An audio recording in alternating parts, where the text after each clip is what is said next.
Thanks for asking me tonight. My voice is a little croaky. I did my first in-person signing for Chasing the Boogeyman last night, and it turned into a very long 3-hour event, but I had a blast. Saw a lot of familiar faces from my past and met a lot of new readers. But 3 hours of talking took its toll on me, so I apologize for the froggy voice. Just to give you a brief update, kind of background on myself.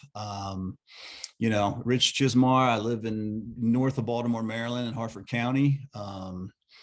Been a writer my whole life since I was like 7 or 8. Used to try to sell my friends short stories, and the only one who really ever bought any was my mom. And those early stories were always monster and war stories. The initial stirrings to take it seriously started in about 10th grade. My English teacher brought in a photocopy of Stephen King's The Monkey, and he passed it out to everyone in class, and we read it out loud in class. And that was kind of the first moment where I was like, I would like to do this to other people. I would like to, the whole class was spellbound. And anytime you can take a bunch of, 15 and 16-year-old knuckleheads and quiet them, make them nice and quiet and focus like that, including myself, it opened a door for me, and I thought this is something I would love to do. When I was 22, I started a magazine called Cemetery Dance. I was a senior in college, and I was selling a lot of short stories to other small press magazines. And so I was feeling good about myself. I was feeling like, I'm finally a real writer. And then I would get my contributor copies in the mail, and they were, I would say, at least half of them, the magazines that I was selling to, I was too embarrassed by the finished product to actually show them to anybody. So that's kind of where I decided to try my hand and do it myself. And then 3 years later, I started publishing hardcover books under the Cemetery Dance Publications book imprint. And almost 35 years later, we've published about 500 hardcover titles. I think we're on issue 78 of the magazine. So we're still kicking, and I've gotten to live the dream and literally work and publish, all the writers that I grew up, adoring, the Ray Bradbury and Richard Matheson and Stephen King and Dean Koontz and Harlan Ellison and everyone else in between. And that's kind of the background for as far as my publishing side. The writing side, I took a break because I was pretty much a one-man show for that first 10 years of business, and I didn't get a lot of writing done. It's just been within the last decade that I really returned to it full force. And I kind of, I had a couple short story collections published that were really, well critically received, which was wonderful. But what that means for your sales doesn't, necessarily equate. But then I kind of turned into an overnight sensation when a guy named Stephen King decided he wanted to write. He wanted me to finish a story of his that he was unable to finish, called Wendy's Button Box, and that was published, and I think went to like number 4 on the New York Times bestseller list. And so good things happened after that. And the new book is Chasing the Boogeyman. It's set in my hometown, and it came out in the middle of August, and it's just been a wonderful experience for me. We're in the 4th printing. It's today is 5 weeks since it's come out, and we're in 4 printings, and I think it debuted at number 10 on the New York Times bestseller list, which was just wonderful. And so that's where we are. And hopefully if Andrew or anyone else has any questions, I'm happy to answer. Sure, ask away. How come you ended up finishing Stephen King's book? Stephen King was a huge influence of mine. I grew up I have 4 siblings, so I was the youngest of 5. I was surrounded by books, and one of the first books that made its way to my hands, probably before I was old enough to really read it, was Salem's Lot. Mm-hmm. And then, like I mentioned, my 10th grade teacher brought in The Monkey, and it just kind of all went from there. So when I started my magazine, I sent every issue up to him in Maine, to his office, to his assistant, and I would just say, hopefully Steve will read this, and if he ever wants to send me a story, blah blah blah. I was young and dumb and always very optimistic and hopeful.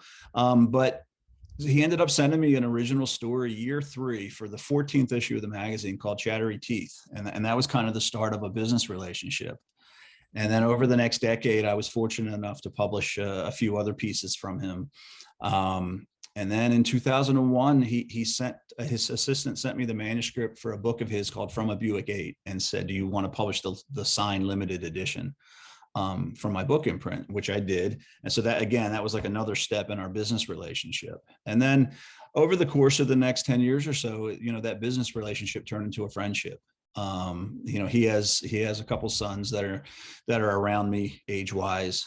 He and I have a lot in common as far as, you know, we're both big baseball fans, love movies, books, family, our dogs. You know, those people always say, well, what do you guys text about? You know, and that's the list. It's very rarely is it anything about publishing, or it's usually about movies, or he sends me a YouTube link and says, you have to watch this. You know, it'll scare your socks off. And we talk about our dogs, and we trade pictures of you know, good books that we just finished reading. To get to that point is at some point we were texting about collaborations and round robin novels, and he mentioned he had a story that he had never been able to finish, and did I want to take a look? And he sent it to me the next day, and that's how it happened. We traded the manuscript back and forth for about a month, and had button box, and then we just decided to keep going from there. And we just finished about 6 months or so ago, we finished the 3rd book in the Ginny trilogy, and that'll be out this February. Wonderful. Thank you. Thank you. Yeah, no, I told someone at the signing last night, because they asked, how is it working with Stephen King? And I said, oh, it's ridiculous. It's still, you know, and they asked, does Steve know you feel this way? I'm like, of course he does. I mean, we're friends. So it's a very casual, comfortable relationship. But every once in a while, you know, yeah, he realizes how ridiculous it is from my viewpoint, because I grew up, you know, with his books in my back pocket. Right. When you look at a manuscript or something comes across your desk, is there any particular writing tropes or plots that are red flags? It's like, I'll pass on this. Not really. You know, I'm kind of an old-fashioned editor, and I was, even when I was in my 20s. I used to always laugh because I'm like, you know, I was never kind of hip enough to follow any trends or you know, it just was never my thing. I was just an old-fashioned, you know, I like story, and that's always what comes first with me is story. So for me, and I'll tell you what, when I was a one-man show, my slush pile got up to about 400 to 500 manuscripts a month. And I would always tell people, I said, look, I'll respond to everyone, but unless you hook me by the end of page like 2 or 3, and I know it's a no, I'm going to put you back in the envelope and send it back to you with a nice note that says it's not for us. But, you know, I'm not going to tell you I didn't finish your story, but that's how much time you have to get me, is those first few pages. So the only things that really turned me off immediately were, you know, really, really poor grammar, you know, spelling, things like that. And then if it was just totally devoid of any rhythm, any storytelling pace, that kind of thing. And I just knew, okay, you know, it doesn't matter what the next 11 pages hold. It's not going to save this. But no, as far as theme and that kind of thing, unless it's just something straight over the top, disgusting or, you know, so unappealing that it doesn't matter how well written it is, or, you know, how finely crafted it is, I'm not interested. But yeah, I've always been pretty easy that way. And my other follow-up is, how much input did you have for the cover of Chasing the Boogeyman? Shockingly a lot. And I say shockingly because I didn't, you know, I've sold a lot of books. You know, we've worked with Simon & Schuster on the 2 Ginny books, and but you know what, I've got Stephen King kind of looming over my shoulder there. So of course you're going to get approval on everything, you know. This was my first big solo novel with a big company. And so I didn't know what to expect, but they, you know, Simon & Schuster and Gallery were wonderful. And they essentially, how many options did they throw? I was going to say, they gave me 4 or 5 options, just, you know, kind of broad in concept. And then once we decided on this one, 3 or 4 more options with this specific cover, as far as placement and graphics and the shoe that's on the cover and those kind of things. That is haunting. That one shoe. Yeah. And as many times as I looked at the cover, it took me, I think, this week to realize, oh, there's a shoe there, and that just kind of burned in the back of my brain. Yeah, and if you notice, there some people have written me and said I didn't notice until, you know, I was halfway through the book or whatever, and I've seen the cover, you know, a dozen times, but there's a hopscotch grid underneath the shoe. And that was something I actually added that wasn't on the first one. And I, you know, and they were really responsive to that. You know, that plays that the hopscotch grid plays a significant role in the book. And I thought, you know, why not? We're, you know, it's the shoe was on pavement. Let's throw it under there. And they jumped right on that. And everything from the lettering, you know, it's Chasing the Boogeyman is told in a true crime format with photographs and very much modeled on a nonfiction true crime book. And what they did is they made the cover look as close to that as far as the lettering and the graphics. And that's why it's kind of black and white and understated, as opposed to, you know, many fiction books, you know, the splashy covers, which scream by me off the bookshelf. But yeah, I got spoiled. That's what I told him after the fact. I'm like, now I'm spoiled, you know? So hopefully it's always that way. I have a question. Sure. So first, my Chasing the Boogeyman arrived today. So Good. Start, yeah. Did you? So I was wondering here. So you just said that this is like your first in with the big guys, the printer as far as the editing Publishers, yeah. goes.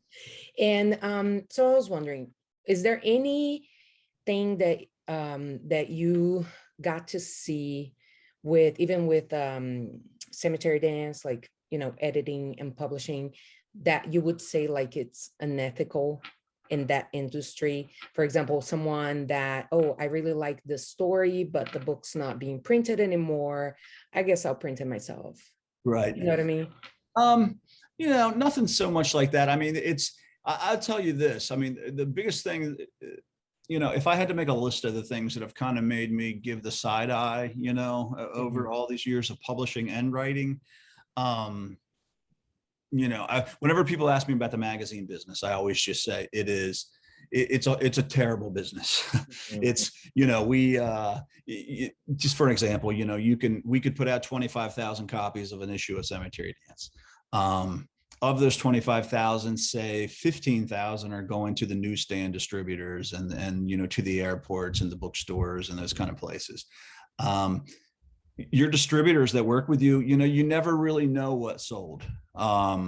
You know, you never really do know, because you would think, hey, if you send 15,000, if 6,000 of them don't sell, well, they'll just send them back to you, right? Because they're still, you paid for them, they're still yours. They're not going to pay for them. So you can sell them to someone else, you know, out the back door, you know, or to individual customers. But it doesn't work that way. They rip the covers off. And some of the distributors actually send you the covers back, you know, the smaller ones, so you at least can see that these issues did not sell. But the larger ones, they work by affidavit. So we could send 15,000 copies of an issue out, and they'll send us a piece of paper that says 9,000 copies did not sell, and we're only paying you for 6. Oh, wow. Okay. That kind of thing. So that and it's never changed. It was that way in the beginning back in 1988, and it's still that way now. So that's one of those things where you're like, you know, I should be a distributor if I didn't have a conscience, because, you know, you can make a lot of extra money that way, I think. Exactly. Yeah. So that's what I was wondering. I was like, okay, what happened then? You know, And there's lots of stories of, you know, I know, unfortunately, I know plenty of writers who, you know, who worked with publishers who, you know, never paid them the proper amount, you know, and these are larger publishers, you know, because again, you know, you get a royalty statement, you really have to trust that this is how many copies, you know, actually sold. yes, Kind of thing. But yeah, like any business, it is ripe for, you know, that kind of fraud and deceit. But yeah, just the magazine business is the biggest incident where, you know, I can see that it's just a consistent thing, I believe. Okay. Yeah, other than that, you know, I mean, there's, you know, the old cliche, they used to say, you know, publishing is a business for gentlemen, and everybody just laughs at that. So yeah, but for the most part, writers are, you know, it's particularly the suspense and the horror and the thriller writers have been a really supportive, good group of people. That's And great. you kind of, very few, feuds or, competitive type situations. You just have people who are, it's kind of like, when they succeed, you succeed, because they're opening the door a little bit wider for, for us. So it's, in that regard, I've been very fortunate. Nice. Good to know. Thank you. There's a question in the chat. Do you plan on writing any more books based in Harford County? I really hope to write a sequel to The Boogeyman, which would be set, back in Harford County again. And that's the interesting thing is, and it's been wonderful to see and to experience is, when I wrote Chasing the Boogeyman, like I said, it's set in my hometown. It's very different than any book I've ever written before. I'm actually one of the main the main character, which is a ridiculous decision to make for someone like me who kind of stays behind the scenes. But I knew really early on that I was writing about my own experiences back in 1988, and that I wasn't going to be able to fake it and just turn myself into this, pretend narrator and give it a different character's name. So I was, I told my agent when I turned it in, I said, this is something different. It's my true life experiences with some, semi-true murders, crimes thrown in. So yeah, when I wrote it, I remember thinking, these are such personal stories. I really wonder if it's going to connect with the readership.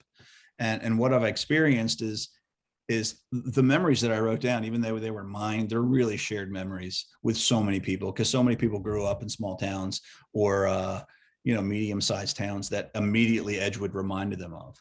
And then also it was just the fact that I didn't give a lot of thought to what all the Edgewood folks would think, and they've really embraced it. Like I said, I did a in-person signing last night in Edgewood, and there were people lined up out into the parking lot, and it was just neat to see that, kind of everyone was celebrating the fact that I'm telling our stories of our town.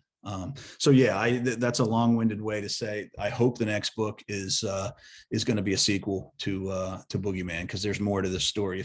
If you've read the book, you'll see when you get to the end. I didn't leave it open like a typical cheesy horror movie that I love. By the way, I love all those where it's just you get to the end, you're like, all right, the sequel's coming. But you get to the end of this, and I purposely left some questions unanswered. Mainly because that's how life works. Usually everything's not neatly tucked in and wrapped up for you. But those unanswered questions kept kind of returning to me. So I would like to do the sequel. I have to plug. We do, the library Ludington does a film club. We pick it back up in October, and we're going to do a horror movie because it's October. Right. Do you have any suggestions or like top 3 or 5 in no specific order of your go-to B movie, any kind of B? Does it have to be a B, or can it be an A? It doesn't. It could be A. It could be any, no specific order, but in the horror genre. Right. It's interesting because there's so many movies, both my favorite horror movie is still the original Halloween, with John Carpenter back in the 70s. I still feel like that is the perfect horror movie. You show young people today, you sit them down and you show them The Exorcist, and there's too much giggling that goes on because of, the special effects, and some of it's just, they don't find it scary the way that originally, when The Exorcist, I still find it terrifying, but when it came out, it was such a shock to everyone's system. That it just, if you know the story of the movie, it emptied theaters out. People left in the middle of screenings and were just, mortified. But Halloween, you don't get too many snickers from young people because it's just so well made, and it's just such a universal, scary story. But my choice, if I would check out a movie called The Descent.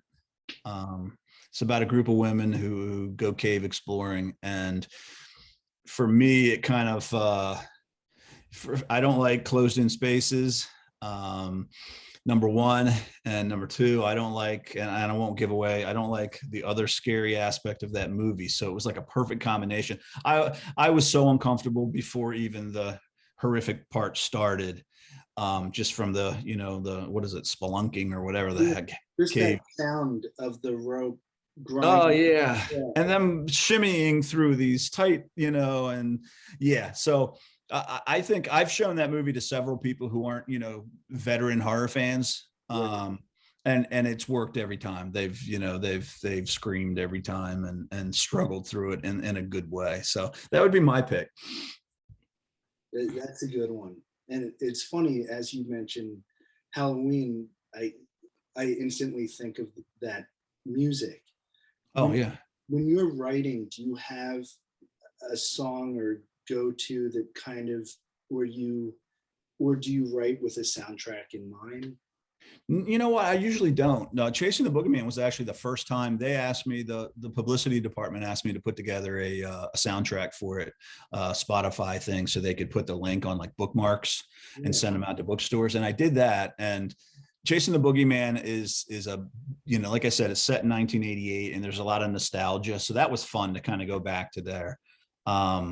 It's also in the beginning of the book, a lot about my childhood and growing up. And because I kind of step into a time machine and talk a lot about my past in order to kind of set up the town and what kind of a place it is before you get into the meat of the story. So the Bruce Springsteen story, Blood Brothers, kind of went through my brain a lot. Because it's about the guys you grow up with and how that's an unbreakable bond that remains with you. And so that was that. But I don't, Steve King listens to rock and roll, and I know tons of people who, like you said, they listen to specific soundtracks while they're writing a novel. And I can't do that because if it's really good music, I get lost in the story of the music. So.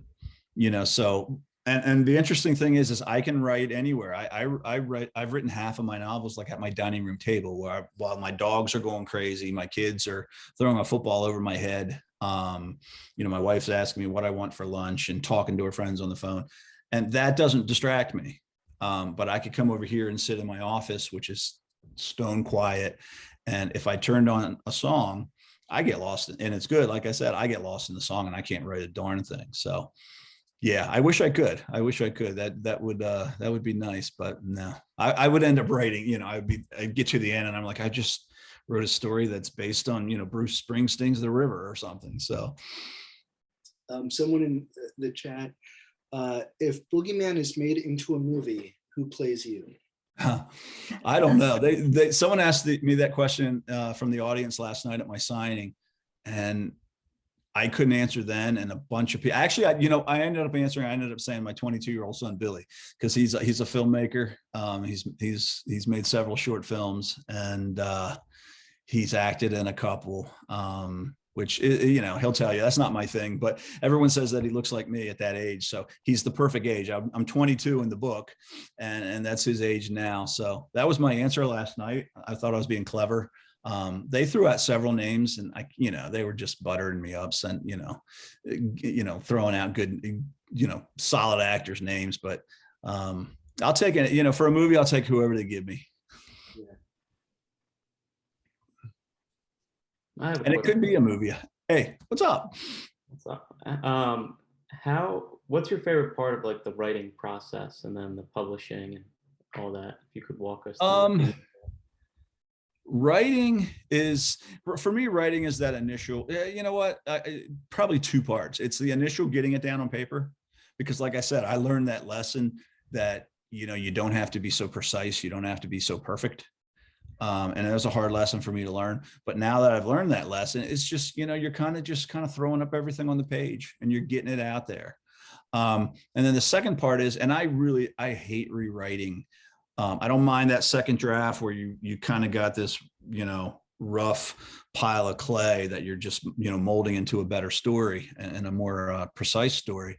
But later on, when you're doing those really fine rewrites, and it's such a painstaking process, I don't really enjoy that. But when you find those, I call them happy accidents, when you find something on page 250 of your manuscript, that if you take it a different direction for the next 2 pages, fits in perfectly with something that you wrote on page 75. And you kind of feel like for that fleeting moment, I'm brilliant. I'm a genius because this fits perfectly into the story and it makes total sense. And it's not a cheat. Those moments are great. I love that. And they seem to happen every book, you know, a couple times, because I think you get to know the characters and your storyline well enough that they're there. They're just waiting. They're there the whole time. They're just waiting for you to discover them. That's a lot of fun, and that's really rewarding. And those are always really good days. When that happens, you kind of walk on air for the rest of the day. And like I said, most of writing is feeling inadequate. You know, you always kind of feel like, well, you know, I'm not quite good enough to paint that scene the way I want to, or I'm not quite, you know, the dialogue's 99% there, but you know, I'm never getting it to 100. So when you have those days where you actually do feel more than adequate, those are good days. And as far as publishing, for me, you know, still after 500 something books, nothing compares to, you know, I like the nuts and bolts work. And fortunately now I have a staff that does most of that. So I can actually do things like write and make movies and stuff. But yeah, when they come back from the printer and you open that box and you see the book in your hands and you realize that, okay, you know, you're part of this team. If the writer didn't dream it up and create it, put it on paper, it wouldn't exist. And if you didn't come after them and design the end papers and the you know, pick the paper stock and, you know, assign the cover art and all those little things that go into making an actual physical book, that's the neat thing. You pull it out and you're proud of that, and then, you know, you're back to the grind. So it doesn't last long. Anybody else have anything? How do you, one quick question, how do you compare rereading, like your last reading of your own story with the reading of another author, like you did on revisiting the other stories, like from Stephen King and stuff, or any other author for that matter? Like, do you mean when the story of mine is finished, or when I'm like still working on it and I go back and when you're still working and you go back and versus a story that's already been published from a different author, like if you're, you know, reading and making that whole analysis? You know, I think it's a different mindset right from the beginning, because it's when you're reading someone else's work, there's no sense of ownership there. There's no sense of yeah, I think that's probably the best way to put it. There's really no sense of ownership. So even if you're reading someone who you might not always enjoy, you might not consider them a great writer, but you have to read them because you're reviewing the book, or you just, you know, you enjoy some of his work, but not all of their work. You know, there's not that innate temptation to change things, because just, you know, it's not mine. You know, I have no claim on this. So you might groan a little bit, or if it's wonderful, you might think, oh, I wish I wrote that. But guess what? You know, you didn't.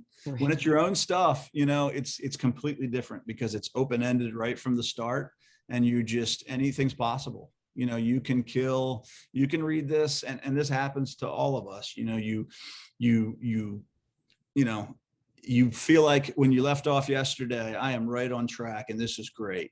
And then you know, you restart the next day and you read those last few pages and you're thinking, what was I thinking? You know, I must have had a fever, or I must have been distracted by my dog in the backyard, because this is horrible. You know, especially in those first 10, 15 years that you're writing, you know, that happens.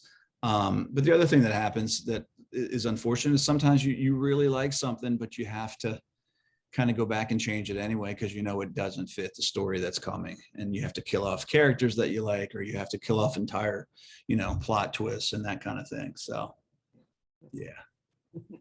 And you know, like for Stephen King Revisited, where I went back and I was reading the Stephen King books in order of how they were published and putting down my thoughts, that was such a personal thing, because I'm not a critic. Like, no one's ever going to ask me to review, you know, the new you know, Harlan Coben book in the New York Times, because I just thought, you know, it's not my style of writing, and I wouldn't do it justice. But the point of Stephen King Revisited was to tell it from a very personal standpoint, which is why I tried to do a now and then reading, and I tried to do my best to write down what my thoughts were based on my memories from when I originally read this book, and then what the thoughts were now and how they changed, and how my life experiences had changed my view of that material. But with someone like Steve, where I'm just such a, you know, I'm a flat out fan first and foremost. You know, there's very few of his pieces that I'm not, you know, just over the top fan of. I was honest in all of them. And there were times when, I remember with some book, even The Talisman, the first time I resisted reading it for so long because it was fantasy oriented and there was weird names in that book. And the Dark Tower series, I didn't read that for 20 years, despite people telling me, Rich. And I was a big Western fan and a huge Stephen King fan, but the fact that it had like a talking train and these strange names and strange creatures, I just had no interest. So finally I sat down and read them and fell in love with them. But yeah, completely different, kind of a viewpoint. Yeah, cool. Anybody else? Yeah, hopefully you all get a chance to read Boogeyman. It's and I'm not trying to sell it because I'm tickled with how it's gone so far. But it's just such a different book for me. And that seems to be what the point of so many of the reviews is, that it's people have gotten mad at me. You'll see when you read it and you get to the afterword and I kind of spill the beans on what's going on. Most people have kind of just shook their head and said, I got to give it to you. But there's been a few people who've been pissed off at me and they're like, I wish I knew that in the beginning. So, and I'm not giving anything away by saying that. Hey, Richard. Hey, how are I got you? a question. Hey, Richard. Quick question. Can I switch over to Gwendy? Will we see the third book of Gwendy? She gets through Congress, and then what?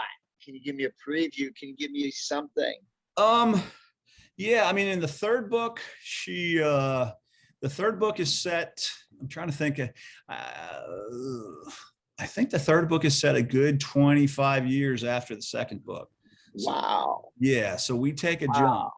We take a jump, and she's, the biggest hint I can give you with that is that in the third book, not only do we hang out in Castle Rock, but we hang out in Derry, Maine, which is my favorite place, even though it's a haunted place. But because it is my favorite Stephen King piece, Derry is very close to my heart. And so yeah, we spend some time in Derry, and then we spend some time in some place that I won't give away because it's kind of just it's kind of cool. So I'll let it surprise most people. But the neat thing about the third Gwendy book is it really does tie into the Stephen King universe in so many different ways. And I feel like a lot of people were like, well, duh, right from the beginning of Button Box, we knew it was headed in this direction. I just laugh and shake my head because I'm like, well, you know what? That's one of you, because Steve and I didn't know.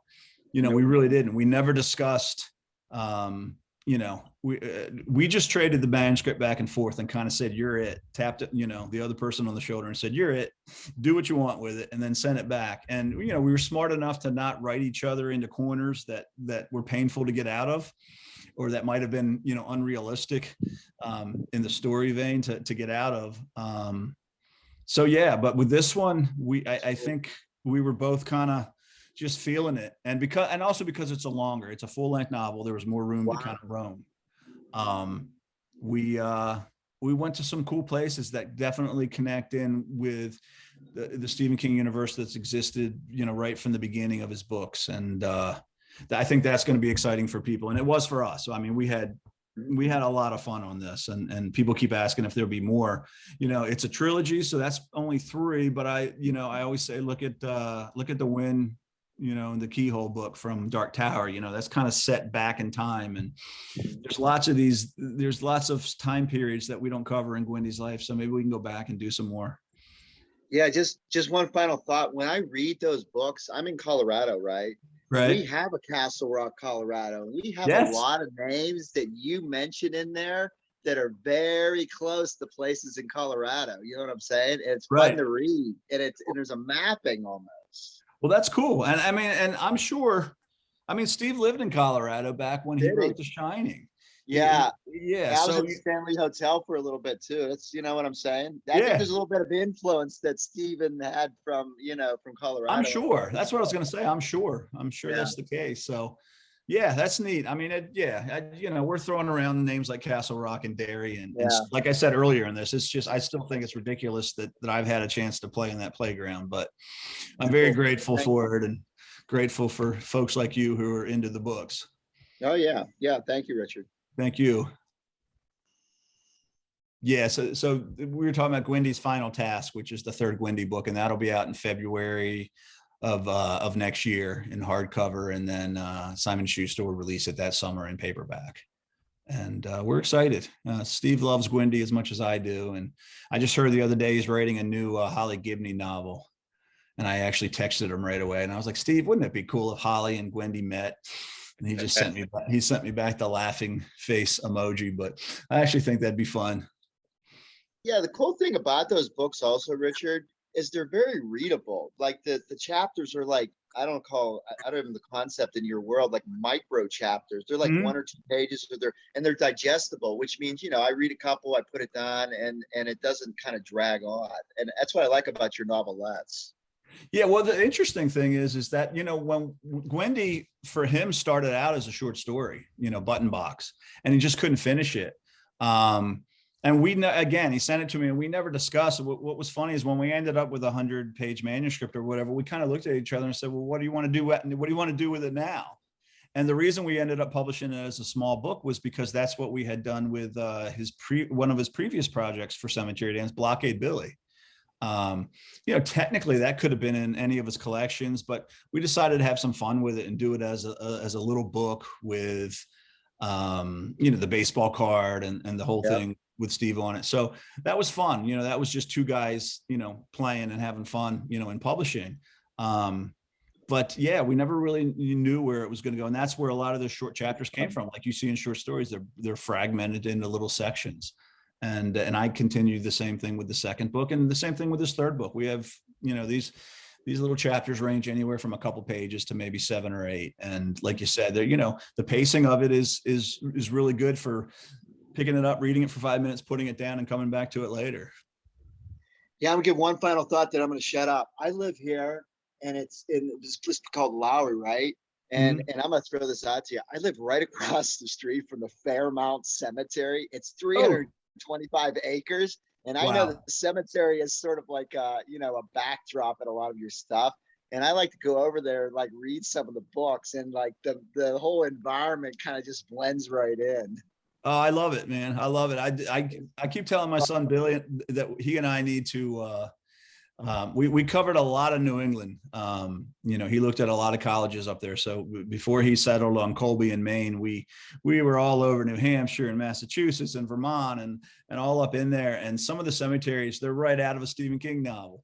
And that's what I told him. I said, one of these days we need to take our camera, get in the car for about 10 days and just go take pictures of all these cemeteries and then, figure out some kind of prose to accompany each set of pictures. But yeah, I love it. I have a question from Amanda. Boogeyman is my first dive into the horror genre. Knowing your other works, what do you recommend I read next? It just depends. I mean, it's funny because Boogeyman is been listed as everywhere from, a suspense thriller to, horror. There's not a lot of blood in it. There's definitely some suspense and some creepiness. King called it a creep fest recently in a tweet, and that's like kind of the perfect word for it. A lot of my work doesn't fall into the horror genre. It's more crime oriented, or it's almost like mainstream suspense. It's just kind of about ordinary people thrown into extraordinary circumstances, that kind of thing. If you're looking for something that's a little creepy, my son and I wrote a novella called Widow's Point. It's about a haunted lighthouse, and we had a blast with that. I mean, it's just flat out, supernatural ghost story, and it was turned into a movie, a low budget movie that is a lot of fun. It's kind of cheesy, but as it should be. It's a lot of I think it's entertaining. But Widow's Point is an easy one to get your hands on. And then, like A Long December is a long collection of mine. It has a little bit of everything. It's got mainstream, it's got horror, it's got suspense, it's got crime, and it's got some stories that, if I listen to the readers, they'll kind of unsettle you, and then others will choke you up and bring some tears. So A Long December is one that I always tell folks, it kind of has something for everyone, I think. I have a quick question regarding gore. Mm-hmm. What's your opinion on either over the top gore, either in literature or in film? I know Hitchcock said there's nothing scarier than a closed door. What's your opinion? I've always been, I've always been when I was starting those first 5-6 years, there was a big back and forth between quiet horror and splatterpunk, which was gore and violence and over the top. And I always found myself, and not trying to be Switzerland here and set myself up in the middle, but I always just found it still came down to story. If that gore and that blood adds something to the story in a way that is really effective and is seamless and kind of, is effective storytelling, then you know what, go ahead and put it in, because and then there's other times when it's like Jaws, how often do you see the shark, or how often do you see the monster? And that's one of the reasons I think The Descent is so effective. And even Halloween, it's more about the music and the tone and the atmosphere. And I've always kind of leaned that way. Some of my really early stories had some violence, some gore and some pretty graphic type of violence. But I look at it now and I'm like, yeah, I can tell I was 22, because I didn't do it well. And I'm not going to do it well right now. I'm much better at, but it's just a different kind of storytelling. I just talked about that book, Widow's Point, that Billy and I wrote together. I didn't realize that after all those years of writing, essentially Widow's Point was the first supernatural story that I had written. And I had so much fun with it because I realized, and I was just talking about this a couple of nights ago on a podcast, there were so fewer rules that I had to follow. Because when you're talking about supernatural and you're talking about ghosts and demons and stuff, there's not a real strict set of guidelines that you kind of have to follow. They can do a lot of things to mess with your mind that that don't follow the strict rules of storytelling. So we had a blast. We call it our Everything But the Kitchen Sink, novella, because we threw so much things in there, and none of it is exactly groundbreaking. But people will still. There's quite a few people who will say that's the scariest book I've ever read, and we're like, Billy and I look at each other and we're like, we need to do it again because it was so much fun. So yeah, that's kind of my thoughts on the gore. There's some more in the chat. Give me one moment. I see one here that says, I just finished Boogeyman and loved it. Do you have anything new in the works? Are you always writing? I'm always writing something. This weekend I just finished writing an introduction for someone's anthology. Before that, what was I working on? I'm doing so much press right now that my schedule is a little bit fragmented and stop and start. But yeah, I'm always working on something. I'm about to start a new book in the next couple of weeks, and once that happens, I'll be kind of in my cave for the next 4 or 5 months and not quite fully human. And I wish I could be one of those guys who writes, who sits down and writes his 4 or 5 pages every morning and then carries on the rest of his day as a normal husband, friend, and father. But I don't, my brain doesn't work that way. Once I get sucked into a story, I'm gone. And I'm like, everywhere you see me, I'm carrying my laptop because if I get that 7-minute block of time, I'm going to flip it open and start writing. And I'm writing on napkins in restaurants and that kind of thing. And then I surface after several months and I'm like, what did I miss? And everyone just smiles and shakes their head at me. And, but yeah, I'm always working on something, and I can't wait to get, to start working on this next book. And my family's preparing themselves. They're like, get ready for Dad to be gone for the next few months, even though I'll be right here in the house with him.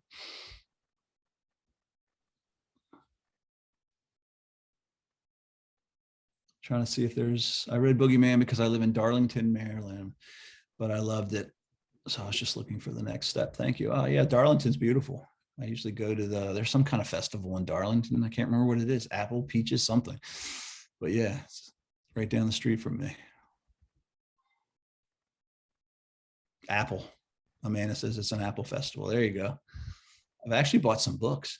Will you be doing any signings in West Virginia? Maybe. One of my best friends growing up, who I talk a lot about in Boogeyman, actually lives in West Virginia, and he has been bugging me to come out there and do a signing. So maybe, I haven't set up, a couple festivals have been canceled recently that were scheduled for October because of, COVID and what's going on.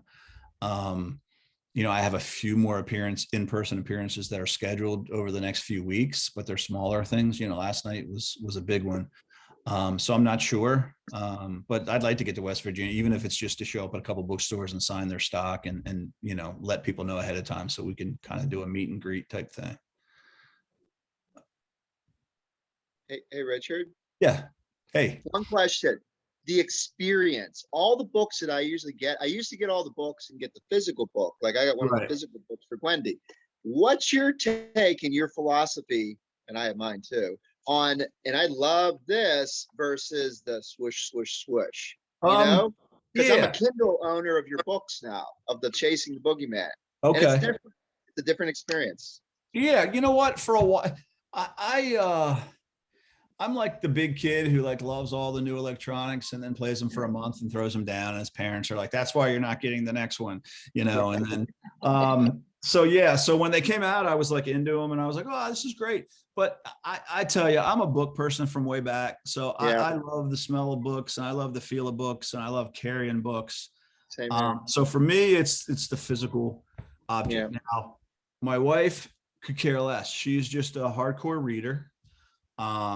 And when she finishes a book, she wants to, and she tends to read a lot of suspense fiction that are, series based. And when she finishes that book, she wants the next book and she wants it now.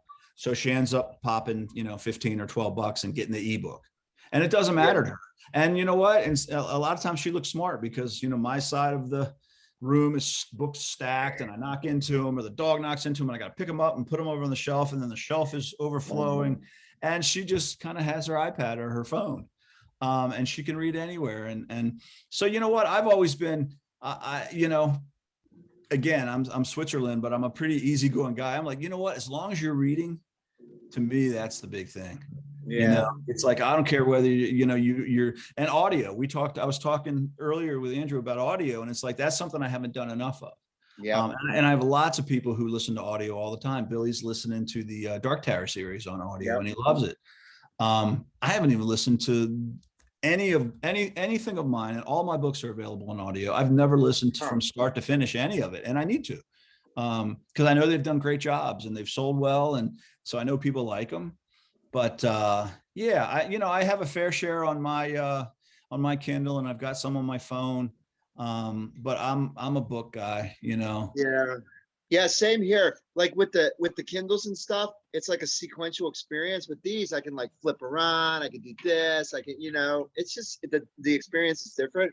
And the audio thing's cool because when I'm doing other things, I play the audio books. You know what I'm saying? Okay. And it's like it's a filler, so I can you know what I'm saying? You can sit down. Yeah, and see, But I the think audio, Steve, I was saying the same thing earlier. I can mow the lawn and listen to a book.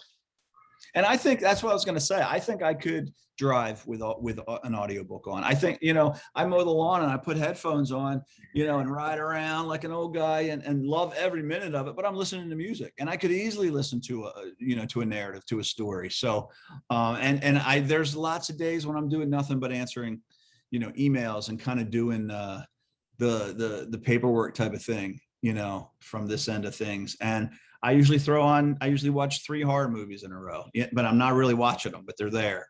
And that's the perfect thing. I could put in audio. So that's something I need to explore. But yeah, for me, books are a lot about memories and the connections that I have with them. And I love being able to flip back and look at the cover. I love to, like I said, just the feel and the touch and the smell of them. And, I just told someone the other day, I'm like,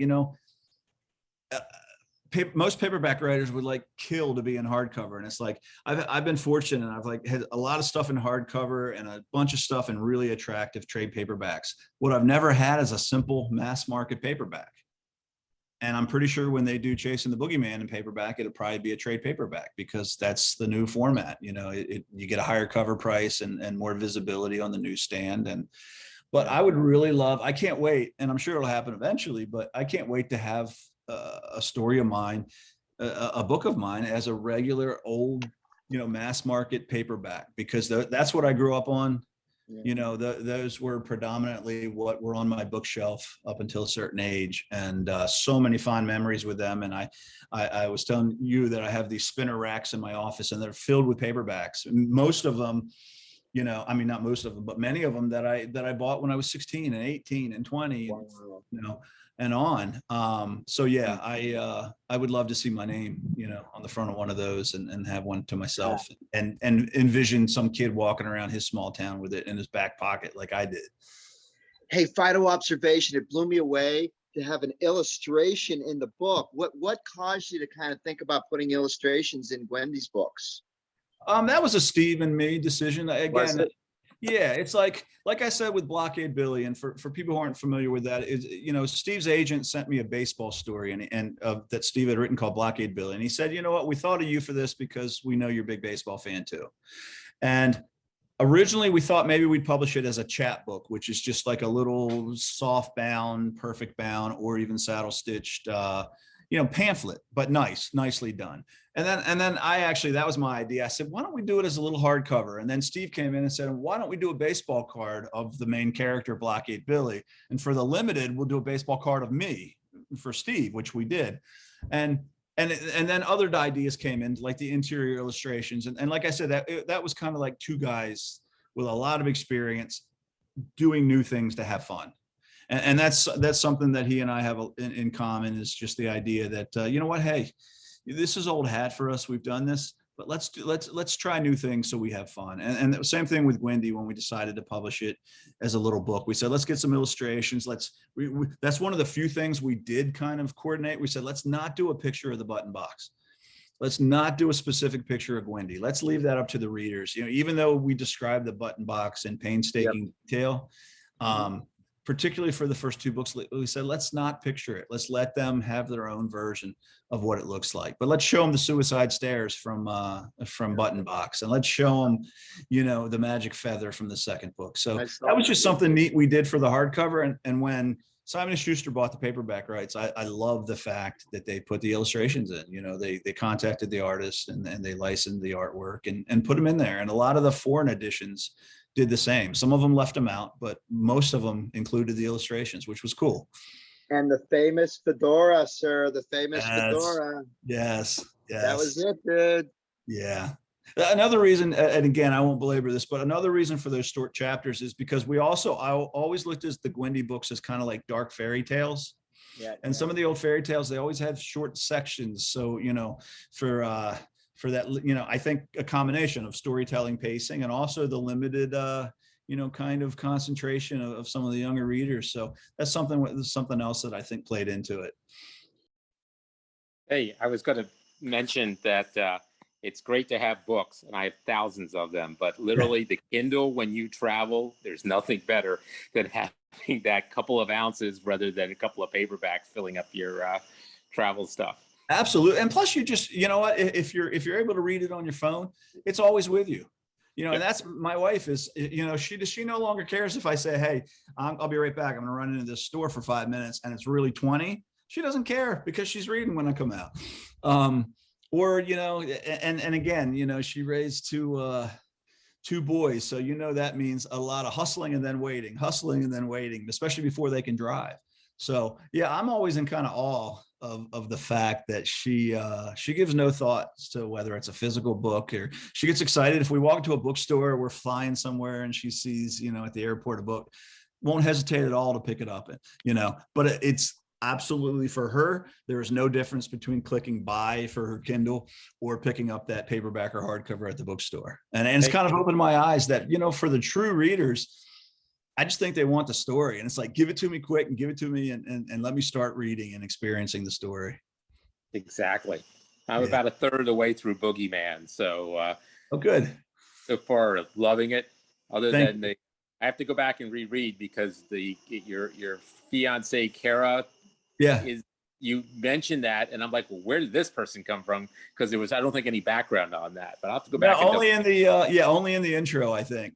I think I mentioned, and so you'll see it. It'll tie together, and you'll either be cursing me at the end or kind of nodding your head. So far, I love it because I'm a couple of years older, but not much. But a lot of it just brought back, remembering you can't turn the air conditioning on. In fact, my parents didn't have air conditioning in and it was all good. So good. Just really enjoyed. Thanks for all your social media.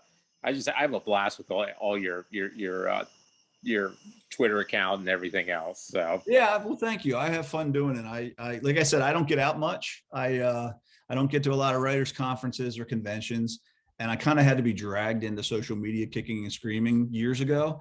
But what I found is I was like, what was I fretting about? This is great, because I've been one of the fortunate people who, you know, I can count the people I've had to block in 10 years, like on two hands. You know, like you get the guy who's, you know, he's always going to be belligerent about something. And it's just finally, you're like, okay, I'll see you. But a lot of these writers, they tell me, they're like, I don't know how you do it because I have too many idiots. And I'm like, I'm surrounded by these great people. They have great senses of humor. They're very generous. You know, they're just very interactive. You know, I'll post on there and I'll say, hey, has anyone seen blank, this new series? And I'll get 50, 100, 150 responses. And they're intelligent and they're funny and they're well thought out and they're honest. And I'm like, yeah, it's like every day I have the best book club in the world right there at my fingertips. Yep. And we have fun. So thanks for being part of it. it's great. Thanks for everything you do. Oh, thank you. I appreciate it. I want to ask something. You're talking about social media now. Do you have your books been translated like to other countries? Yeah, I mean, before Gwendy, I probably had, you know, a half a dozen books that were translated into, you know, whether it was Italian or German, that kind of thing. Now, like I think Gwendy was published in 14 or 15 different languages. Yeah. Chasing the Boogeyman, I can tell you, because I have a list on my phone. Oh, nice. But yeah, Chasing the Boogeyman has been sold to England, France, Hungary, Italy, Germany, Russian, and there's like 3 other countries that are in process of being negotiated. So yeah, I've been fortunate now that you know, I kind of have been put on that map for some, you know, foreign editions, and yeah, that's exciting. It's very neat to get those editions. I mean, I don't know if you can see, but this side of my shelf is all my own books, and a lot of them are foreign editions up there. That's And it's cool. It's neat. So I have lots of friends in a group that we talk mostly about horror stories, and though I live here in California, I am from Brazil. Oh, neat. And yeah, and everybody talks, oh, did you read Gwendy's when Gwendy came out? I was like, okay, not only I have read, but I've read before you guys because I read it in English. Right. Okay, well, you're gonna have to wait to talk to us about it. And then the Magic Feather, and now everybody's talking about the Final Task. And then now that my Boogeyman arrived today, I'm gonna make them jealous because I already have it. Right. Exactly. Yeah. But I don't know when it's coming out in Italy or Spain and these other places, but especially with Gwendy, I get these frantic messages, because Magic Feather was written solely by me, even though Steve wrote the introduction. It sold well, and it sold to a bunch of foreign countries, but it didn't sell to as many as Button Box. So now people are finding out there's a third coming that is written by Steve, and they're like, wait a minute, they didn't publish Magic Feather. Now, in some cases, I can tell them, look, don't worry about it. Like Poland just bought the rights to Magic Feather and Final Task, and a couple other countries did the same. And that we're also negotiating like an omnibus edition, like 3-in-1 for a couple countries, because it's the only way they're able to do it. There's some folks who live in different countries who are kind of frantic because they're like, how can we read the third without the second? And I'm like, yes, hey, I hope that you guys do get that second, but I can't make that happen. It's up to your publishers. So yeah, and it's so difficult because sometimes I talk to them about it. I was like, hey, I'll just send you one. Oh no, I can't read in English. Right. Exactly. Well, what can I say about that? Exactly. But yeah, it's really neat that it is available, and so many people can have access to it. Well, you said you're from Brazil? From Brazil, yes. So yeah, like Widow's Point is an example. When Billy and I wrote that book, we originally wrote it as a short story for an anthology. And then we both kind of looked at each other a month later and we were like, you know what, we're not done, are we? And we're like, no, let's expand it. So we more than doubled it in size and turned it into a novella and published it as a small book. and we just did it. We were having fun, father and son writing together. You know, we had a blast, and we never thought, you know, it got a bunch of great reviews and turned into a movie, and it did. Winter's Point is one that sold to Italy, Germany, and Brazil, and a few other countries. And yeah, when you said that, it made me think, wait a minute. But I think Brazil is I think I get letters from them about Magic Feather. I don't think Magic Feather was published there. I don't think. I Yeah. think just the first one. Button Box. Yeah. Yeah. So that's, again, there you go. Hopefully they'll pick up, you know, book 2 and 3. But I hope yeah, so too. foreign deals are neat because they're just like added, you know, and it's not even about the money. It's just, you think about the reach, and people will send me like the papers from Italy that have features on the books. And it's just, I can't read any of it, but it's pretty cool to see my name and to see the cover of the book. Absolutely. Yeah. And I mean, for the most part, they go for the same. There's this big editor in Brazil that it's the one that owns the rights to publish Stephen King. Mm-hmm. And now they release Stephen King Library. So they're re-releasing like older ones that are out of print and all that stuff. And they just came to Instagram and said, oh, okay, we're coming out with a surprise and it has to do with Stephen King. And I sent them a message. I was like, I wonder if it has to do with Gwendy.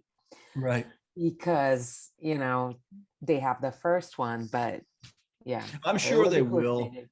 I think once it hits people that this is a full-length novel, mm-hmm. and like I spoke about earlier, that it really does connect with a lot of Steve's past work, I think they'd really be, you know, remiss to not publish it. And in order to do that, they kind of have to publish the second one. But, or like I said, and I think in some of those countries, they're going to make the case for, can we just publish all 3 of them together? Yeah. In that case, yeah, I think you know, they'll be able to work something like that out. Yeah, it would be nice because I mean, I think the Magic Feather will become the next Rage. Yeah, hopefully. You can find anywhere. Oh, look what I have. I have the 1, the 2, and the 3. Oh, I only have the omnibus. Exactly. So that's gonna be really cool. Well, thank you. I have one last question. My son wants to know if you use screenwriter software at all. You know what? I used to use what is, oh, you know what? No, I know. I use Final Draft, which a ton of people use. It's nothing, you know, it's pretty basic. I know some others prefer something else, and I cannot remember the name of it. But I'm kind of a technological dinosaur, so that's the one area I'd probably be the least amount of help to your son. But yeah, I use Final Draft. Final Draft. Okay, thanks a lot. Thank Sure. you. I have a question in the chat. What is your favorite book of all time? Favorite horror/suspense? Favorite King book? Favorite King book and favorite book of all time are the same, and that's It by Stephen King. And you know, there's a lot of reasons. Number one, it's just, I love those coming of age stories about kids. You know, always have. And when I read It in hardcover, it came along at the right time for me. I just finished being injured. I was playing lacrosse in college and I was injured, and I kind of didn't know what was coming next. And that's when It came out. And I remember I bought a copy, and it kind of answered what was coming next for me. It reminded me of how much I wanted to be a writer when I was younger. And within like 2 weeks of being finished the book, I was writing for the school newspaper. And probably a month from then, I was writing short stories. And probably 6 months after that, I made the decision to publish Cemetery Dance. So it always will be for me my most special book for all those reasons. There's a book called Boy's Life by Robert McCammon that is a close second. It's a great book, and for anyone in any kind of a creative field, I feel like it's a book that you should read. It's good for your soul, but it's also just flat out entertaining. It's suspense, it's a little bit of horror, it's a little bit of fantasy, and it's a lot of father and son type of storytelling. And then I always say my third favorite book is probably Lord of the Rings. Again, that was one of those books I read early on and continued to return to, where I was like, I don't know if people know how dark and nasty this book really is. And then, it always became a favorite for that reason. But yeah, those are my favorites.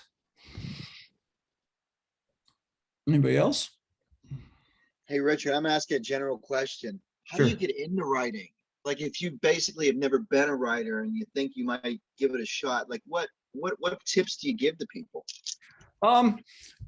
You know, I told her earlier for her son, you know, I think the biggest tip for writing is to get the first draft down. Don't try to be too precise. Don't try to be too clever. Don't even think about the word perfection. Just get the words down, get the story on paper, and then go back and remold it and reshape it and sharpen it. And you know, you'll end up cutting a lot, and you'll find holes where you need to add, et cetera, et cetera. But if you're able to write the end on a piece, that is the biggest hurdle you face. There's a whole lot, you know, I used to always say there's so many more unfinished novels than there are novels that are first drafts sitting in a box that have never been revised. So get it down on paper. And then for someone who like it doesn't even like quite know what to write about, and again, I told her for her son, I said, you know, try to write about something that really matters to you, because that's what's going to draw you back to continuing to want to sit in front of the keyboard and write. And then to take it a step further from there is I have some people say, well, what if I have a hard time figuring out what does matter to me? And I always say, you know what, journal, write it in a journal for a while. And what you'll see is you will end up writing about things that matter to you. You know, they might be something that you see on a consistent basis, you know, on your daily, you know, routine, or memories that come back to you because you're actually taking the time to write them down on paper. But I always say that journaling is a really good way to, I feel like if you keep a kind of a journal most days for the space of a few months, you're going to find something good to write about. What do you say to writers that are huge fans of run-on sentences? I say there's a time and a place for that run-on sentence. If you want to, you know, if you're like, you know, trying to crawl into a certain character's mind, and you know that's where his mind is going. His mind is busy, and his mind. No commas, no periods. Right. Yeah. I say, you know what? There's very few Cormac McCarthy's out there who can get away with, you know, with no punctuation and crazy storytelling technique. But so yeah. And that's one of those things where unless it's really working as an editor, you know, if I see that in the very beginning, I'm you know, chances are I'm not going to keep flipping pages unless it's really working. I'm like, on that same note, do you have an opinion of House of Leaves? You know what? I have never read House of Leaves. I've never tried to read. I have a copy. And you know what? Have you read it? No, I tried. But it literally sits on my bookshelf, and every once in a while I pick it up and put it back. Yeah, I need to try at some point. That's one of the people always say, well, you know, what book do you think is like the most divisive as far as, you know, the reading audience? And I always go to House of Leaves. I'm like, and Cormac McCarthy is another guy I always point to. I'm like, you either love him or you hate him. I've, you know, you rarely find someone who's kind of in between.